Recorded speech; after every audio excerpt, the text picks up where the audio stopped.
And again, we shall see what, if it's somebody that we're all familiar with because they've been a success in the past, or if this is going to be, consider Clemson hired Dabo Swinney. Nobody had any idea who he was. Oklahoma most recently and Ohio State stayed within the system. They hired coaches that weren't head coaches ever. Ryan Day, Lincoln Riley. You can take examples from all over the board in terms of major powers and what they've done. Bo Pelini was his most recent job was obviously LSU defensive coordinator, correct? Yeah. Yeah. And then with Mike Riley, obviously he'd been in the NFL, San Diego Chargers and Oregon State. He was very experienced.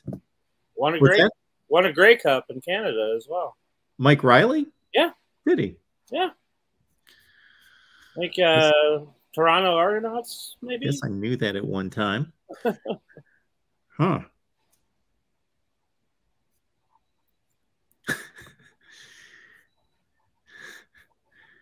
Yes, Dave Aranda. We hit on Dave Aranda.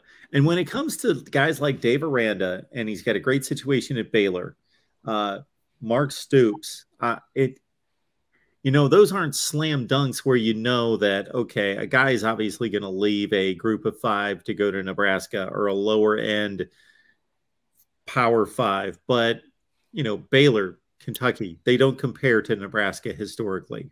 But if those guys, I don't know, if they are satisfied with what they're making and have a good thing going there and feel good about what they've built and think that they can win at the highest level.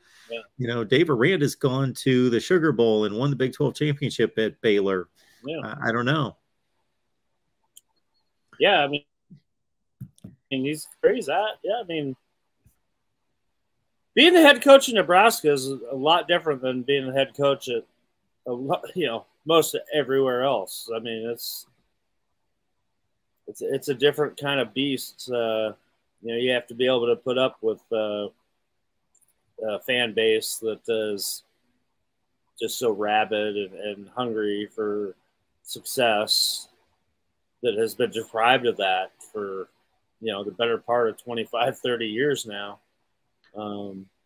It's tough, but then again, on the flip side is that you do have all those resources behind you and every opportunity in the world to bring it back to, the program where the prominence where everybody here wants it to be.